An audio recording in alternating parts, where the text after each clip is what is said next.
আল্লাহ সুবহানাহু ওয়া তাআলা মানুষকে সবচাইতে সুন্দর করে সৃষ্টি করেছেন এবং সুসজ্জিত রূপে, সুসংগঠিত রূপে, সাজানো গুছানো ভাবে। মানুষ সৃষ্টির মধ্যে যদি কেউ গবেষণা করে, চিন্তা ভাবনা করে, তাহলে যে কোনো বেঈমান মুসলমান এবং মুমিন হতে আল্লাহর উপরে ঈমান আনতে বাধ্য হবে। বলেন সুবহানাল্লাহ। এই জন্যই আল্লাহ বলছেন, আফালা তুবসিরুন, তোমরা কি মানুষ সৃষ্টির রহস্য নিয়ে চিন্তা ভাবনা করবে না? তুমি কোথায় ছিলে? কিভাবে এই পৃথিবীতে তোমার উত্থান হলো? কিভাবে এই পৃথিবীতে তোমার জন্ম হলো? কিভাবে তোমার এই পৃথিবীতে সূচনা হলো? আবার তোমার পতন হবে, শেষ হবে, মৃত্যু হবে, সেটা কিভাবে? এগুলো নিয়ে তোমাকে ভাবতে হবে। আল্লাহ সুবহানাহু ওয়া তাআলা কুরআনুল কারীমের সূরাতুন নিসা 1 নম্বর আয়াতে কারিমার মধ্যে আল্লাহ সুবহানাহু ওয়া তাআলা সৃষ্টির সূচনাকে স্মরণ করিয়ে দিয়ে আল্লাহ সুবহানাহু ওয়া তাআলা বলেন, তোমরা আল্লাহ তাআলাকে ভয় করো। এই আয়াতে কারিমার মধ্যে আল্লাহ সুবহানাহু ওয়া তাআলা বলেন, সূরাতুন নিসা 1 নম্বর আয়াত, ইয়া আইয়ুহান নাসুত্তাকু রাব্বাকুমুল্লাযী খালাকাকুম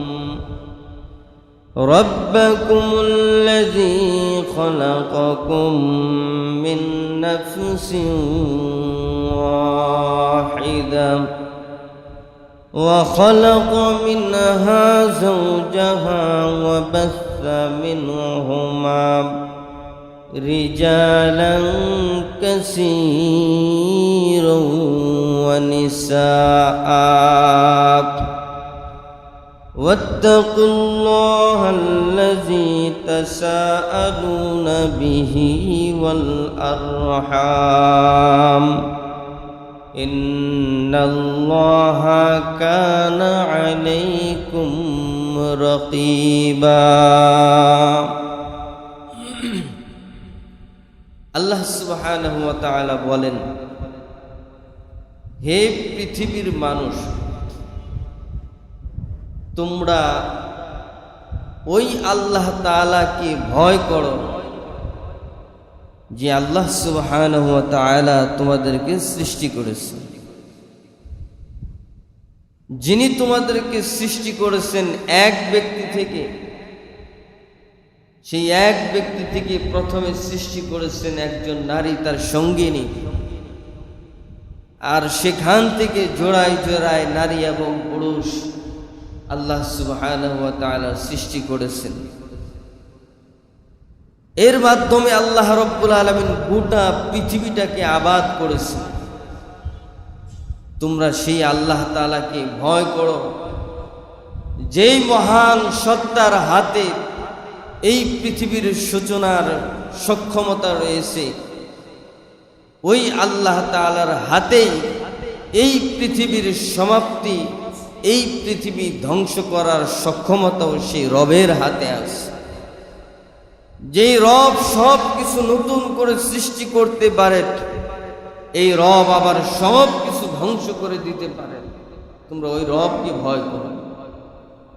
ওয়াত্তাকুল্লাহাল্লাযী তাসাআলুনা বিহি ওয়াল আরহাম, ভয় করো সেই রবকে, তোমরা যেই রবের নাম নিয়ে তোমরা একে অপরের কাছে সাহায্য প্রার্থনা করো। তোমরা বলে থাকো, আল্লাহর ওয়াস্তে আমাকে কিছু দাও। তোমরা বলে থাকো, আল্লাহর ওয়াস্তে সম্পর্কটা অটুট রাখো। আত্মীয়তার সম্পর্ককে তোমরা আল্লাহর দোহাই দিয়ে অটুট রাখতে চাও। আল্লাহর দোহাই দিয়ে তোমরা একে অপরের কাছে কিছু জিনিস কখনো কখনো জীবনের তাগিদে কামনা করে থাকো। সেই আল্লাহ সুবহানাহু ওয়া তাআলাকে ভয় করো। তাহলে এই আয়াতে কারিমার মধ্যে আল্লাহ সুবহানাহু ওয়া তাআলা এই পৃথিবী আবাদের সূচনা লগ্নটা কেমন, তার একটা নমুনা আল্লাহ সুবহানাহু ওয়া তাআলা উপস্থাপন করলেন। সেই সাথে একটা কথা স্মরণ করিয়ে দিলেন, তোমরা আল্লাহকে ভয় করো। তাহলে দুইটা পয়েন্ট আমরা এখানে পেলাম। একটা হলো সৃষ্টির সূচনা, মানব সৃষ্টির সূচনা, আরেকটা হলো আল্লাহ তাআলা কি ভয় করা। মানুষ সৃষ্টির সূচনাই কি এই পৃথিবীর সূচনা, নাকি মানুষ সৃষ্টির আগেও আল্লাহ রাব্বুল আলামিন আরো অনেক কিছু সৃষ্টি করেছে? মনে রাখতে হবে এই পৃথিবীটাকে আল্লাহ সুবহানাহু ওয়া তাআলা সৃষ্টি করেছেন মানুষের জন্য। যা কিছু প্রয়োজন আসবাব উপকরণ, সেই আসবাব উপকরণ তৈরি করে এরপরে মানুষকে আল্লাহ তাআলা সৃষ্টি করেছে।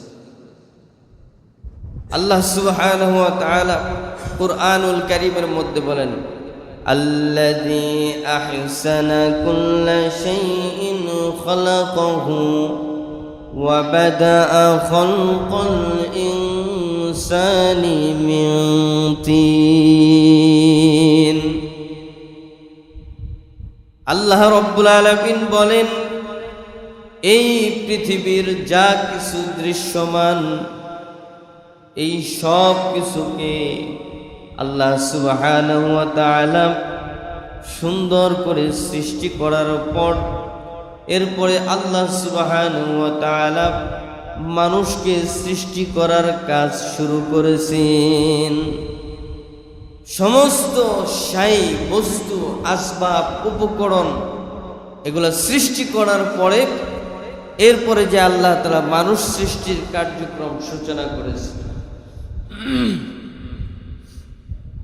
মানুষ সৃষ্টির সূচনাটা কেমন হলো? আল্লাহ রাব্বুল আলামিন প্রথমে সৃষ্টি করলেন হযরতে আদম আলাইহিস সালাতু ওয়াস সালামকে। সৃষ্টি করার আগে ফেরেশতাদের সাথে পরামর্শ করলেন, তা আমি একটা জাতি তৈরি করতে চাই, সৃষ্টি করতে চাই, এবং আমি তাদেরকে একটা বড় দায়িত্ব, মহান দায়িত্ব দিতে চাই। সেই দায়িত্বটা হচ্ছে আমি তাদেরকে প্রতিনিধিত্ব দান করতে চাই। আমি মানব সম্প্রদায়কে আমার প্রতিনিধি বানাবো, তারা আমার প্রতিনিধিত্ব করবে।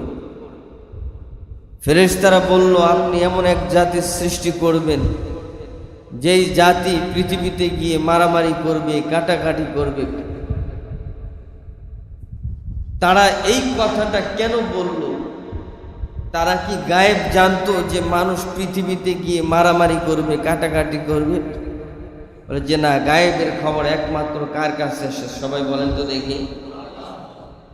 গায়েবের একমাত্র খবর আল্লাহ তাআলার কাছে আছে। আল্লাহ তাআলা হচ্ছেন আলিমুল গায়ব, গায়েবের সংবাদদাতা, গায়েবের আলেম তিনি। এই পৃথিবীর কোনো নবী রাসূল, এই পৃথিবীর কোনো ওলি আউলিয়া, পীর ওলি আউলিয়া, দরবেশ, কুতুব, যাদেরকে যে নামেই মানুষ ডাকুক না কেন, কারো কাছেই গায়েবের সংবাদ নাই। একমাত্র আল্লাহ তাআলার কাছে গায়েবের সংবাদ রয়েছে। আর সেই গায়েবের সংবাদ থেকে যেই পরিমাণ, যতটুকু এলেম আল্লাহ সুবহানাহু ওয়া তাআলা নবী রাসূলদেরকে দান করছেন, ততটুকু বিষয়ে নবী রাসূলগণ কথা বলেছেন, ততটুকু নবী রাসূলগণ জানেন। আর কোনো নবী রাসূল নিজ থেকে কোনো কথা বলতেন না যেটা আল্লাহর পক্ষ থেকে ইশারা না হতো। আল্লাহর পক্ষ থেকে ইশারা হলেই নবী রাসূলগণ বলতেন। তা আল্লাহ সুবহানাহু ওয়া তাআলা মানুষ সৃষ্টি করতে চাইলেন, ফেরেশতাদের সাথে পরামর্শ করলেন। ফেরেশতারা বলল যে কেন সৃষ্টি করবেন? তারা মারামারি করবে, কাটাকাটি করবে, খুন খারাপি করবে। তাহলে কি ফেরেশতারা গায়েব জানে? বলে না, ফেরেশতারা গায়েব জানে না। তারা বলেছিল একটা অনুমান করে, কিয়াস করে, কাদের উপর অনুমান করে তারা কথা বলেছিল। বলে এই মানুষ সৃষ্টির আগেও একটা জাতি, সেই জাতির নাম হচ্ছে জিন জাতি। এই জিন জাতিকে আপনি সৃষ্টি করেছিলেন, যারা এই পৃথিবীতে ফিতনা ফাসাদ সৃষ্টি করে বেরিয়েছে। তো তাদের উপর ধারণা করে মানুষের ব্যাপারেও তারা এই কথাটা বলল। তা আল্লাহ রাব্বুল আলামিন মানুষের আগে সৃষ্টি করেছেন জিন জাতি। আর এই জিন জাতিটাই এই পৃথিবীতে রাজত্ব করেছে দীর্ঘকাল। তারা আল্লাহ তাআলার ইবাদত বন্দেগী করেছে। তো ওই জিন জাতিকে আল্লাহ তাআলা কি ধ্বংস করে দিলেন নাকি তাদের অস্তিত্ব টিকিয়ে রাখলেন? কোরআনে এই ব্যাপারে দিক নির্দেশনা কি? অনেকে বলে থাকেন যে ওই জাতিকে আল্লাহ তাআলা ধ্বংস করে দিয়েছেন। না, আল্লাহ তাআলা ধ্বংস করে দেন নাই, বরং কোরআনের মধ্যে আসছে আল্লাহ সুবহানাহু ওয়া তাআলা তাদেরকে বিভিন্ন পাহাড়ে আর সমুদ্রের দিকে ঠেলে দিয়েছেন। তাদেরকে আবাদি জমিন থেকে দূরে সরিয়ে পাহাড়ে আর সমুদ্রে, খাল বিল নদী নালায় তাদের স্থান করে দিয়েছেন। তারা সমুদ্রের তলদেশে, সমুদ্রের দেশে এবং জঙ্গলি এলাকা, পাহাড়ি অঞ্চলে তাদের বাস। তারা এই পৃথিবী থেকে বিলুপ্ত হয়ে যায়নি, তাদের অস্তিত্ব আছে। এবং এই দুই জাতির অস্তিত্ব, মানব জাতি আর জিন জাতি, এই অস্তিত্ব সম্পন্ন দুই জাতি, তারাই আল্লাহ তাআলার ইবাদত বন্দি করবে এবং তারা আল্লাহর সামনে দাঁড়াবে এবং শুধুমাত্র এই দুই জাতি থেকেই হিসাব নেওয়া হবে। এদের মধ্য থেকে একদল জান্নাতে যাবে, একদল জান্নাতে যাবে। এটা মিশ্রণশীল, মানুষ থেকেও জান্নাতে যাবে, জিন থেকেও জান্নাতে যাবে, মানুষ থেকেও জাহান্নামে যাবে, জিন থেকেও জাহান্নামে যাবে। আল্লাহ তাআলা জিন জাতিকে সৃষ্টি করার পরে তারা ফিতনা ফাসাদ করার কারণে ফেরেশতারা বলেছিল যে তারা ফিতনা ফাসাদ করতে পারে। আল্লাহ তাআলা বললেন, আমি যা জানি তোমরা তা জানো না। সৃষ্টি করলেন আল্লাহ সুবহানাহু ওয়া তাআলা হযরত আদম আলাইহিস সালাতু ওয়াস সালামকে।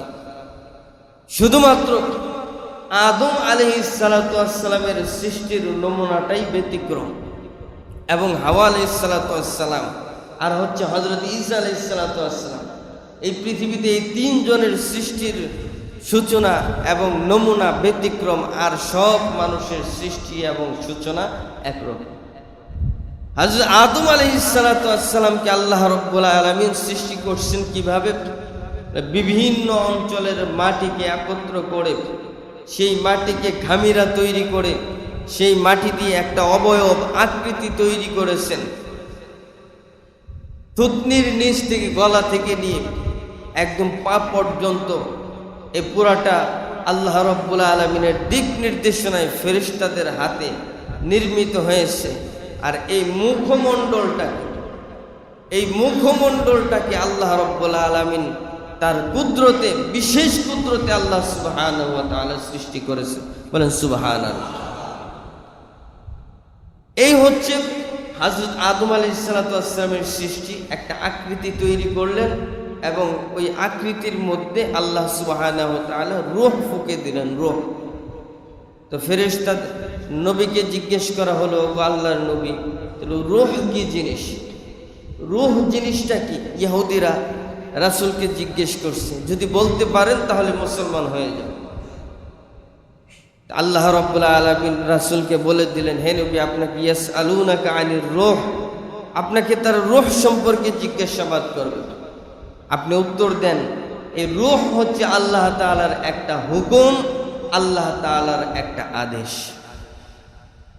তার মানে হলো হযরত আদম আলাইহিস সালাতু ওয়াস সালামের আকৃতি, বডি, এই আকৃতির উপরে আল্লাহ রাব্বুল আলামিন রূহ ফুঁকে দিলেন। মানে হলো আল্লাহ রাব্বুল আলামিন আদেশ জারি করলেন যে হে আদম, তুমি সচল হয়ে যাও, তুমি কথা বলো, তুমি চলতে শুরু করো, তুমি হাত পা নাড়াচাড়া করতে শুরু করো, তুমি খাদ্য গ্রহণ করো, তুমি কান্না করো, তুমি হাসো, তুমি দেখো।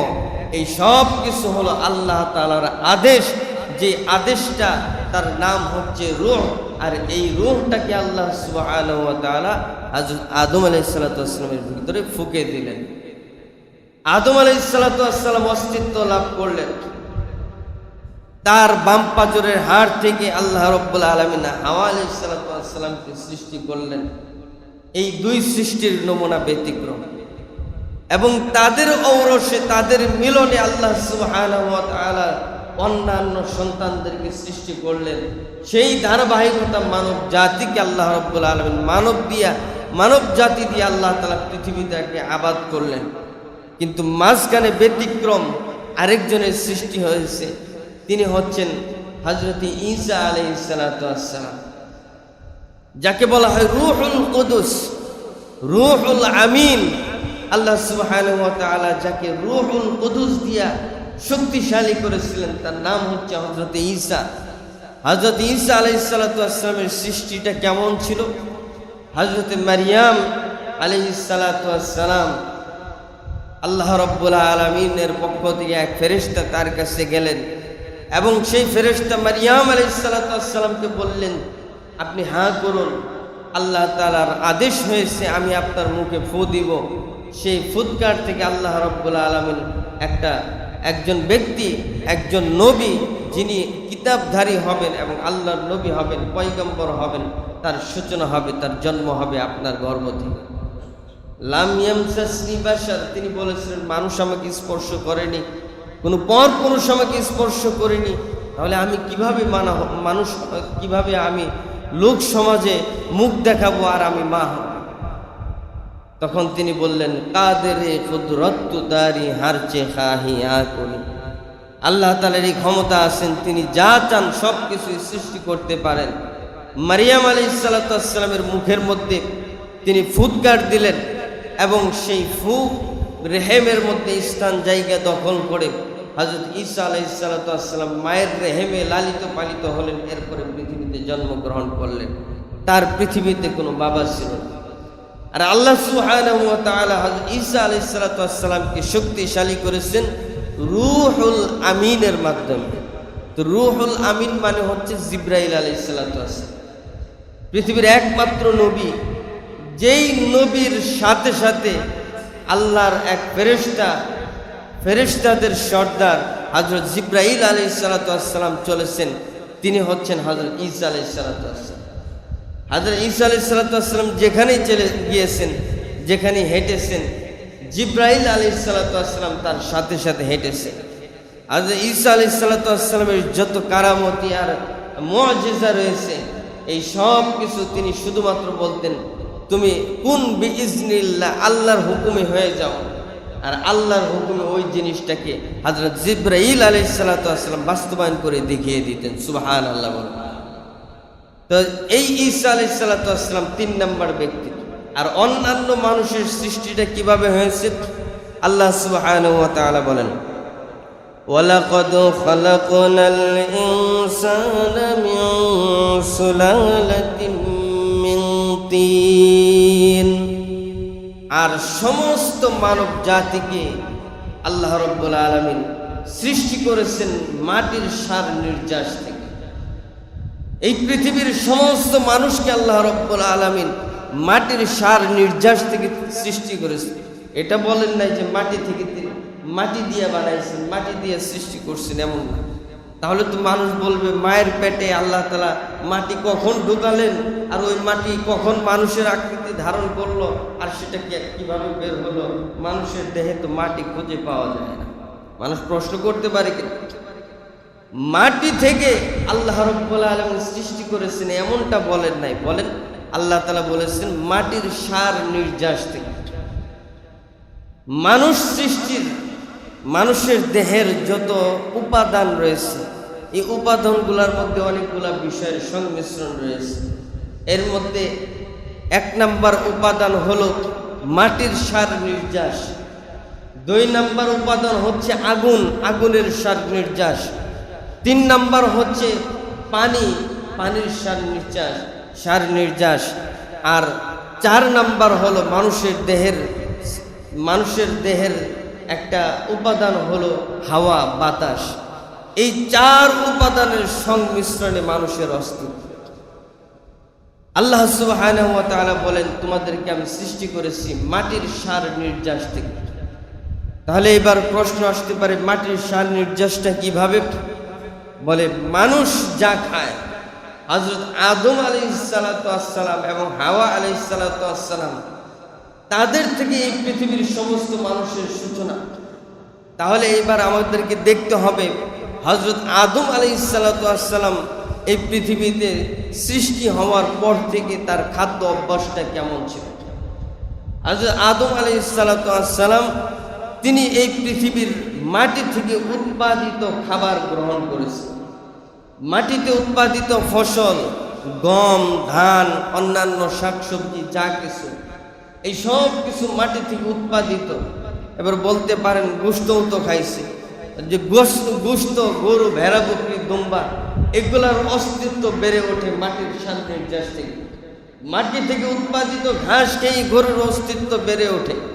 এই কারণে মানুষ যা কিছু খায় এই সব কিছুই হচ্ছে মাটি থেকে উৎপাদিত জিনিস, অথবা মাটির সার নির্যাস খেয়ে বেড়ে ওঠা উৎপাদিত জিনিস।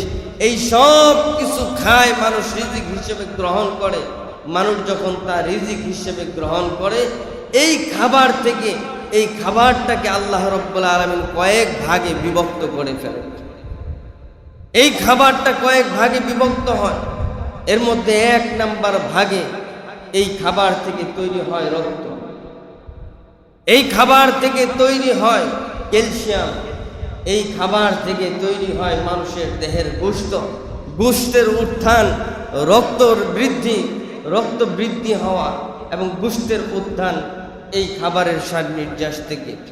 এবং মানুষের দেহ সচল থাকা, শক্তিশালী থাকা, মানুষের দেহটা শক্ত থাকা, এর জন্য ওই খাবার থেকে এক সার নির্যাস বের হয়ে আসে ক্যালসিয়াম। সেটা মানুষের জয়েন্টে জয়েন্টে অবস্থান করে। সেই ক্যালসিয়াম থেকে মানুষের দেহে শক্তি উৎপাদিত হয়। আর এই খাবারের একটা অংশ থেকে তৈরি হয় শুক্রাণু, যেটা আল্লাহ রাব্বুল আলামিন একজন পুরুষের পিঠের মধ্যে স্থাপন করেছেন।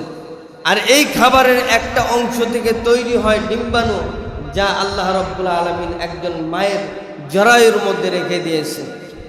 এবং এই পুরুষ এবং মহিলা যখন একত্রিত হয়, সাক্ষাৎ করে, সেখান থেকে তৈরি হয় একটা নূতফা। তাহলে মানুষের দেহের যে শুক্রাণু এবং মায়ের জরায়ুতে থাকা ডিম্বাণু, এই সব কিছু তৈরি হলো ওই মাটির সার নির্যাস থেকে গ্রহণ করা খাদ্য থেকে। এই খাদ্য থেকেই মূলত শুক্রাণু আর ডিম্বাণু তৈরি হলো। আমার মুসলমান ভাইয়েরা, আল্লাহ রাব্বুল আলামিন বলেন, ওয়ালাকাদ খালাকনাল ইনসানা মিন সুলালাতিন মিন তিন। আল্লাহ রাব্বুল আলামিন বলেন, এই পৃথিবীতে যত মানুষ আছে, এই সমস্ত মানুষকে আমি সৃষ্টি করেছি মাটির সার নির্যাস থেকে। মাটির সার নির্যাস থেকে তার সৃষ্টির সূচনা হলো কিভাবে?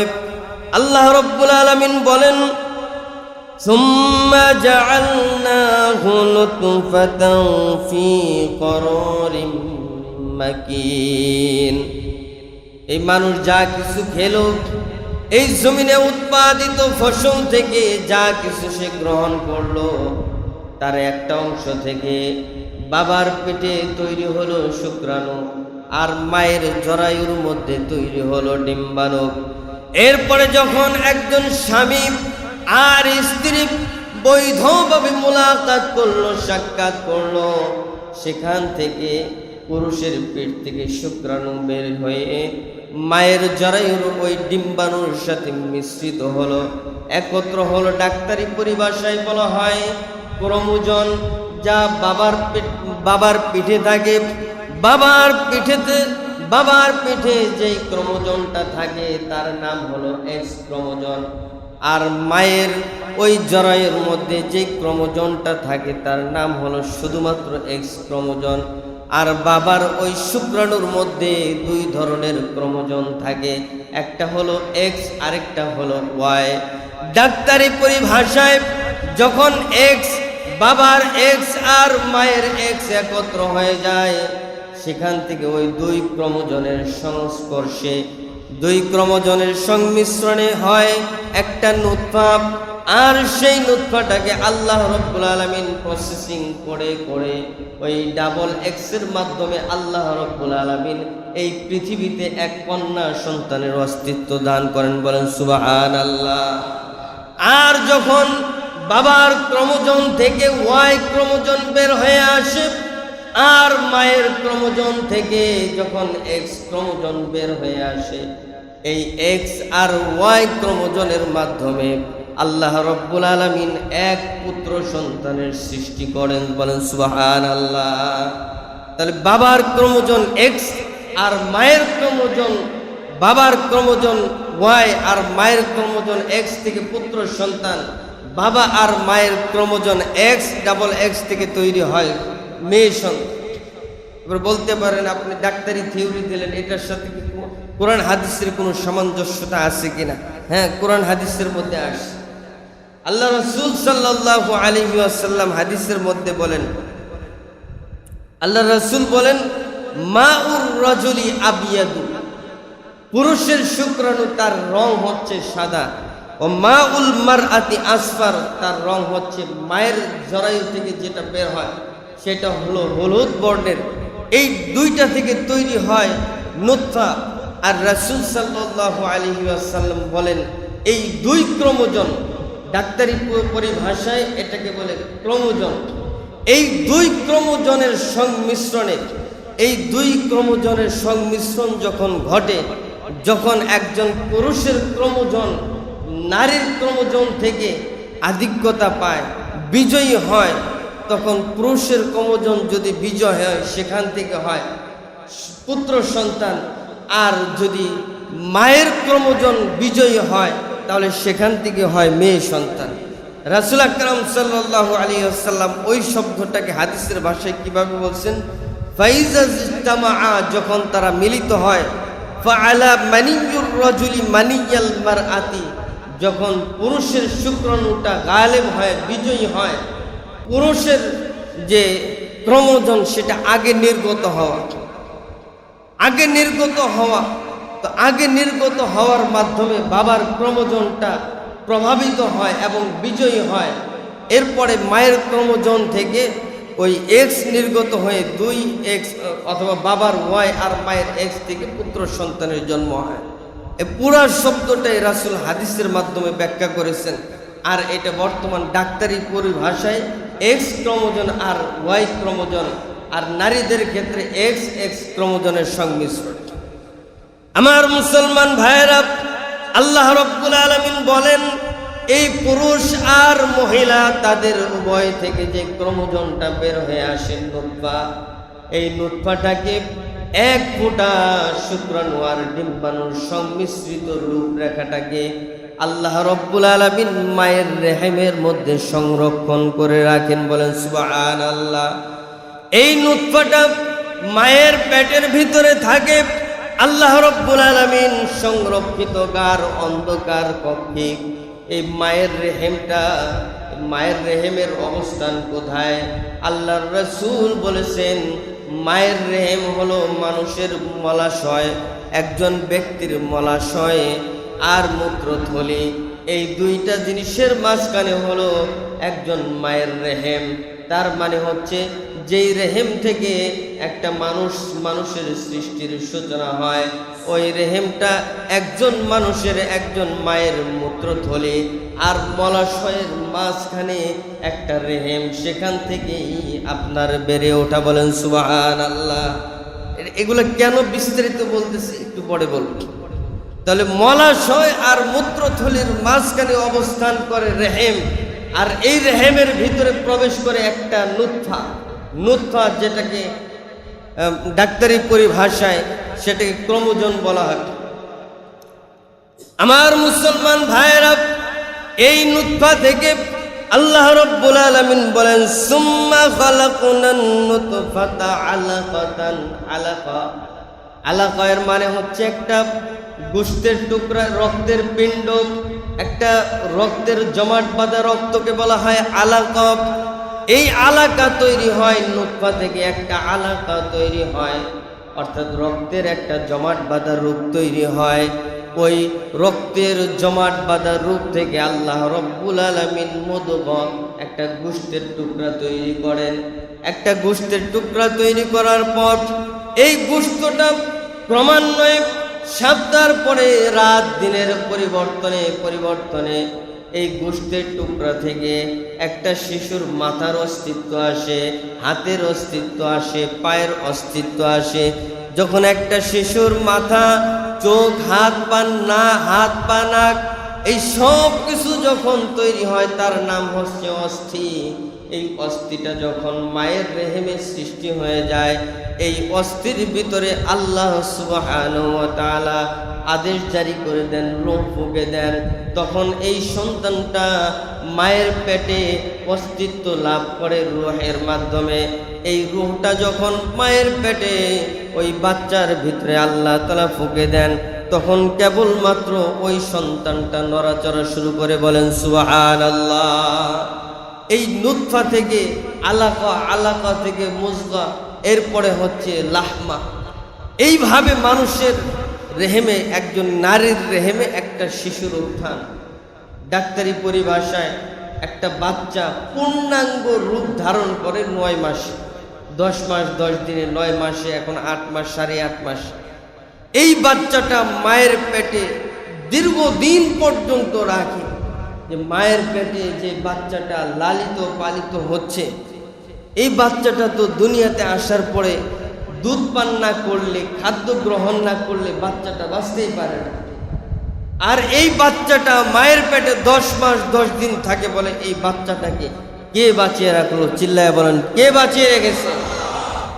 এই বাচ্চাটাকে আল্লাহ রাব্বুল আলামিন মায়ের পেটে সংরক্ষণ করলেন, বাঁচিয়ে রাখলেন, রূহ দান করলেন। এই বাচ্চাটা যেন মৃত্যুবরণ না করে, এই জন্য আল্লাহ রাব্বুল আলামিন বাচ্চার নাভির সাথে মায়ের নাভির সাথে সংমিশ্রণ করে দিলেন। এই 2 নাভির সংমিশ্রণে মায়ের পেটে জমাট বাঁধা রক্ত ওই নাভির দিয়ে প্রবেশ করলো। সেখান থেকে একটা সন্তান ক্রমান্বয়ে ধীরে ধীরে বেড়ে উঠলো, বলেন সুবহানাল্লাহ। এরপরে এই সন্তানটা মায়ের পেটে থাকতে থাকলো। মায়ের পেটটা অন্ধকারে ভরা, কিন্তু এই সন্তানের কাছে মনে হলো ভিন্ন একটা জগৎ। এই মায়ের পেটকে একটা জগৎ বলা হয়েছে, কারণ যেই সন্তানটা মায়ের পেটে থাকে তার কাছে মনে হয় সে সবচেয়ে বড় জগতের মধ্যে আছে।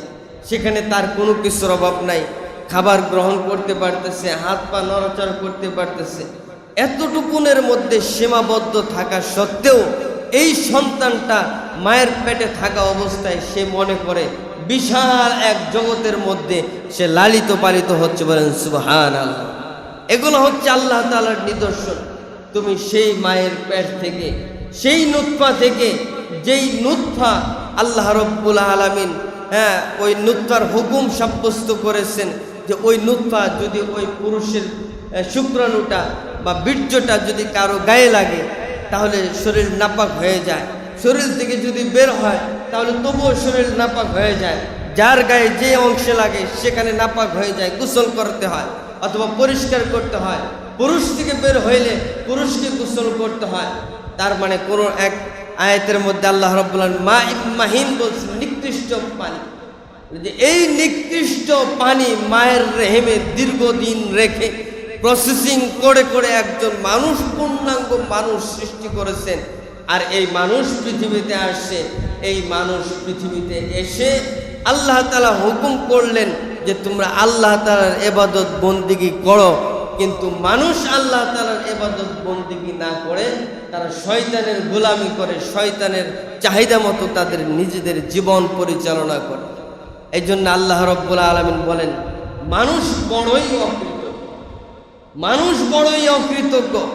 মানুষ কিভাবে অহংকার করে, অথচ তার অবস্থানকাল, তার সূচনা ছিল মলাশয় আর মূত্রথলির মাঝখানে। তুমি কি দীর্ঘদিন ওই প্রস্রাব পায়খানার মাঝখানে অবস্থান করোনি? তুমি পৃথিবীতে এসে অহংকার করো কোন বাহাদুরিতে? তুমি কিসের বড়াই মানুষের সামনে করো? পৃথিবীতে এসে তুমি আল্লাহর সামনে নিজেকে বড় দাবি করো, নিজেকে নিজের প্রশংসা করলে তোমার ভালো লাগে। ফেরাউন সে নিজেকে আনা রব্বুকুমুল আলা বলেছিল, সে নিজেকে বড় খোদা দাবি করেছিল, অথচ তার সৃষ্টির সূচনা লগ্নে ওই প্রস্রাব পায়খানার চারপাশের বেষ্টনীর রেহেমের মধ্যে তার অবস্থান ছিল। অনুরূপভাবে এই পৃথিবীতে যত মানুষ অহংকার, অহমিকা, দাম্ভিকতার মধ্যে লিপ্ত, আল্লাহ তাআলা তাদেরকে স্মরণ করিয়ে দিলেন, তুমি দীর্ঘদিন, দীর্ঘ 9 মাস অথবা 10 মাস 10 দিন তুমি যেখানে অবস্থান করেছিলে স্থানটা খুব বেশি একটা ভালো ছিল, অহংকার করার সুযোগ নাই। কিন্তু আবার আল্লাহ তাআলা একটা সিস্টেম দেখেন, ছিলেন কোথায়, কিসে থেকে আপনার সৃষ্টি হলো। তবু আল্লাহ তাআলা আপনার দাম কেমন দিলেন? বলে পৃথিবীর সর্বশ্রেষ্ঠ সৃষ্টি আশরাফুল মাখলুকাত হিসেবে আল্লাহ রাব্বুল আলামিন আপনাকে সৃষ্টি করেছেন। বলেন সুবহানাল্লাহ। এ কারণে আল্লাহ তাআলা বলেন, হে মানুষ, তুমি ওই সৃষ্টির সূচনা এবং শেষ চিন্তা ভাবনা করো। আর যতদিন তুমি পৃথিবীতে বসবাস করো, ইয়া আইয়ুহান নাস ইত্তাকু রাব্বাকুমুল্লাযী খালাকাকুম, ওই আল্লাহকে তোমরা ভয় করে চলো যে আল্লাহ রাব্বুল আলামিন তোমাদেরকে সৃষ্টি করেছে। তাহলে আল্লাহ রাব্বুল আলামিন আল্লাহ তাআলাকে ভয় করার কথা বললেন, তার আগে আমাদের সৃষ্টির সূচনা এবং পৃথিবীতে বেড়ে ওঠা এবং পৃথিবীতে আগমন করা, এই সব কিছু স্মরণ করিয়ে দিয়ে আল্লাহ রাব্বুল আলামিন বললেন, অহংকার করো না, আল্লাহকে ভয় করে চলো, আল্লাহ তাআলার ইবাদত বন্দি করো। শ্রেষ্ঠত্ব দান করেছি, শ্রেষ্ঠত্ব ধরে রাখো, এই শ্রেষ্ঠত্বকে বিলীন করে দিও না। একদিন তুমি আল্লাহর সামনে দাঁড়াবে, যেন তুমি শ্রেষ্ঠ জীব হিসেবে, আশরাফুল মাখলুকাত হিসেবেই দাঁড়াতে পারো। এই জন্য তুমি আল্লাহকে ভয় করে চলো। বলেন সুবহানাল্লাহ। এই জন্য মুহতারাম হাজরিন, আল্লাহ তাআলার ভয় অন্তরের মধ্যে থাকা যদি কারো ভিতরে থাকে, আল্লাহর রাসূল বলেন, ইন্না আকরামাকুম ইনদাল্লাহি আতকাকুম, মানুষের মধ্যে সবচাইতে দামি হলো ওই ব্যক্তি, মানুষের মধ্যে সবচাইতে সম্মানিত হলো ওই ব্যক্তি যেই ব্যক্তির ভিতরে সবচাইতে বেশি আল্লাহর ভয় রয়েছে। বলেন সুবহানাল্লাহ।